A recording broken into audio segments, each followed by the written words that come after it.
Estimados amigos, ¿cómo están? Les saluda el doctor Miguel Carrillo, abogado experto en Derecho Tributario. En esta oportunidad voy a compartir algunas recomendaciones respecto a los préstamos que realiza el socio a la empresa para efectos de la deducción del impuesto a la renta como gasto deducible en la determinación de la renta neta de tercera categoría, así como también el reconocimiento de la renta de segunda categoría por intereses, en este caso al socio accionista. Es importante tener en cuenta que al ser partes vinculadas, tanto el socio con la empresa, el accionista en este caso, las operaciones de acuerdo al artículo 32 y siguiente de la Ley de Impuesto a la Renta tienen que realizarse a valor de mercado, lo cual implica establecer una tasa de interés, ¿no?, razonable que prácticamente sea similar a la que se hubiera establecido entre partes independientes. La norma no restringe la deducción de gastos por intereses por préstamos del socio a la empresa, pero sí nos exige que al ser partes vinculadas observemos las reglas de valor de mercado previstas en el artículo 32 y también el artículo 32A, que hace referencia a la regulación de los precios de transferencia. Entonces, estableciendo una tasa razonable, una tasa promedio, ¿no?, que prácticamente no sea una tasa o no implique una subvaluación de ingresos, nosotros tenemos que tener en cuenta que al ser un accionista vinculado con el capital de la empresa, tenemos que procurar que el préstamo se realice al valor de mercado. Otra recomendación que damos es que para efectos de la deducción del gasto por intereses, como el accionista está generando renta de segunda categoría, resulta aplicable en este caso el inciso A del artículo 37 como el inciso V del artículo 37 de la Ley de Impuesto a la Renta, es decir, que van a ser deducibles los intereses provenientes de préstamos que realice el accionista como persona natural a la empresa siempre y cuando se haya pagado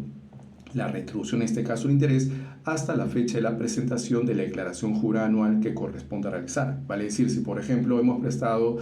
durante el año 2026 o nos ha prestado el accionista a la empresa dinero, tenemos que pagar los intereses hasta la fecha de vencimiento anual del 2026, que seguramente será entre mayo y junio de 2027, o el cronograma de marzo-abril de 2027, para que sea deducible como gasto. Se exige que se realice el pago de los intereses por los préstamos que ha realizado el accionista como persona natural. Es importante tener en cuenta que el contrato debe tener fecha cierta, por eso se recomienda legalizarlo incluso antes que se efectúe el pago o el desembolso del capital, teniendo en cuenta que la bancarización en el caso de los mutuos no establece monto mínimo. Por ello, también es importante, además de la legalización, la bancarización independientemente de cuál sea el importe. Tener en cuenta también que el accionista, por haber prestado a la empresa, genera intereses presuntos si es que no se establece una tasa de interés. Por eso lo más recomendable es establecer una tasa de interés como consecuencia del préstamo otorgado para que la empresa, al momento en el cual le pague justamente el monto acordado por préstamo, le retenga el impuesto a la renta de segunda categoría con la tasa del 5%.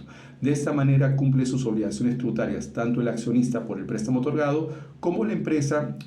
considerando el gasto deducible por concepto de intereses, habiendo establecido las partes justamente un compromiso de pago, un cronograma de pagos de desembolso del interés con el capital. Hay que tener en cuenta incluso que SUNAT en las fiscalizaciones a las empresas está pidiendo el flujo efectivo para identificar, por ejemplo, el importe otorgado en préstamo para qué lo han utilizado, es decir, la causalidad del gasto atendiendo al destino del préstamo utilizado, ya sea para compra de bienes y servicios, siendo incluso que diversa jurisprudencia del Tribunal Fiscal ha reconocido que puede utilizarse un préstamo para financiar otro o para pagar otro préstamo que ha sido otorgado previamente, ¿no? Estas son algunas recomendaciones que damos en cuanto a la deducción de gastos provenientes de préstamos del accionista a la empresa. Para cualquier consultoría en materia tributaria pueden contactarnos al 987-52-7476 o escribirnos al correo carrillo.m@gmail.com. Nos vemos pronto. Muchas gracias.